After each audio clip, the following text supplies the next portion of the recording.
I knew Fred for almost 8 years. I know some of you have known him for many, many years, and I wish I could have been as fortunate. The time that I did know him was very, very precious. Like Barbara said, I met Fred December of 2001, and before we had ever even met, we had talked on the phone for probably about 8 to 10 days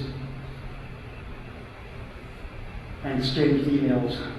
And for some reason he told me he liked the sound of my voice and was impressed with my writing, and I was very flattered, especially found out about his background and his unbelievable talent and his writing credentials. And it was almost intimidating. I was scared to death the first time that I met him. But like some others said, despite all his accomplishments, he's very, very humble. Never made anyone seem unimportant. He always made everybody feel special. And one of our phone conversations, before we even met, he sang a song over the phone for me. And I was so touched by that. And talking on the phone, we kind of exchanged, I guess, our tales of woe.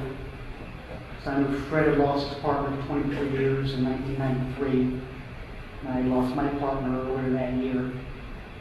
So I don't think either one of us at that time was really looking for a relationship. It's looking for friendships. In any event, we finally arranged to meet at his condo. And I remember when he answered the door, he opened it up and kind of looked out, and then looked down and noticed me.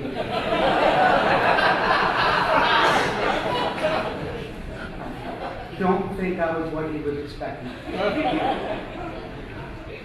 Although he didn't say it, I'm sure he was thinking he sounded taller on the phone.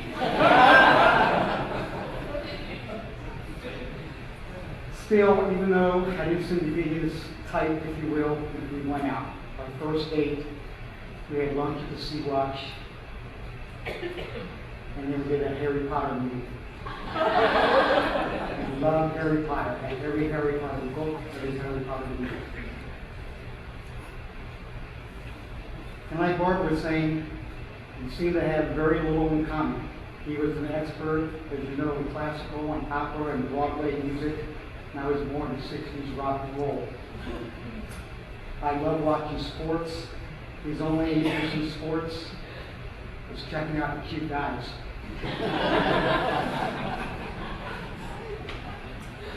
Yet, for whatever reason, we clicked on so many different levels. And talking to Fred, it was clear that he'd been through in his life a lot of heartbreak and a lot of pain. So that December of 2001, he said he would be there for me, help me get through the holiday season. Because he remembered how lonely and how painful it was to be by yourself, especially during Christmas and New Year's. And he didn't want to see me go through that. So we see each other several times a week. He invited me to join him on all those holiday parties that he attended, and introduced me to a lot of his wonderful friends. So even if we had never become more than just friends, but just simply parted ways, I would have been eternally grateful. Because emotionally, he saved my life that year. He turned what could have been one of the worst times of my life into one of the most memorable. First couple of years, Fred and I knew each other. We had our shares of ups and downs, a few disagreements, a few breakups. But no matter what, we always seemed to wind up back in each other's lives. More than anything, we started out and remained best friends above all. And he always had the ability to make me laugh.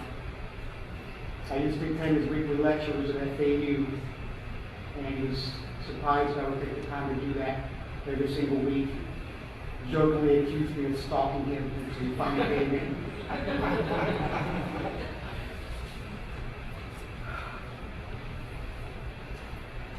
We moved in together in February of 2003, and prior to that, we'd been looking for a house in Boca, and found one. And said he wouldn't buy it until he showed it to me, unless I loved it as much as he did. And the fact that he loved it also made me love it. And it was shared 6 beautiful years in that house with a love overflowed. Hardly a day went by and he didn't tell me I love you. And he shared that love with our 3 pussycats. That puts Georgie racing. And if it had been up to me, I was going to name him Sonny and Cher. So glad that we didn't. And numerous friends and family we shared that loving house with. Few things I remember about Fred. A lot of things I remember, but some of the really special things I remember. I'm sure many people have said this and thought this, but he was one of the most compassionate people I ever met. He felt everyone's pain. It got to the point where it was almost impossible to watch the news because we'd be watching this heart-wrenching story, and I'd look over and he'd just crying his eyes out. Any story or any advertisement for about the poor, about the needy, about animals, and he'd be crying his eyes out. Generous to a fault. Gave so many charities.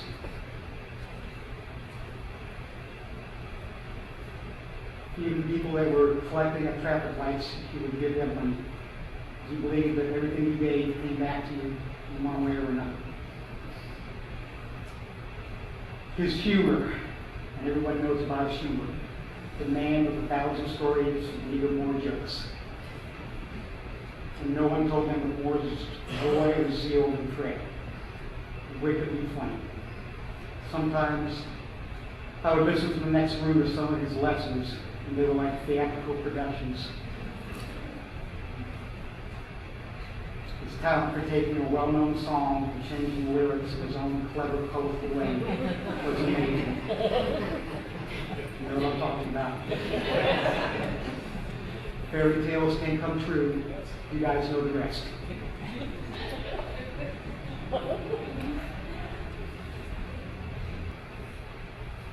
Traveling the world, as Barbara alluded to, I was blessed because of Fred's talent for lecturing.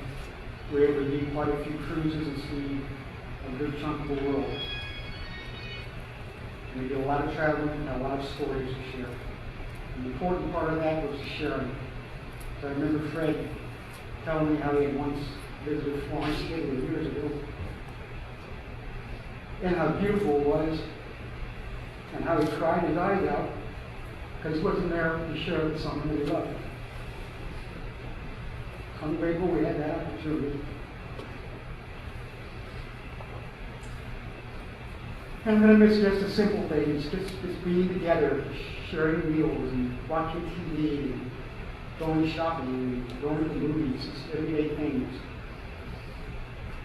Most every night we watched Jeopardy, and it would amaze me that the answers would come up with the things that he knew. And I would look at him and ask, how did you know that? He would smile and say, you married well.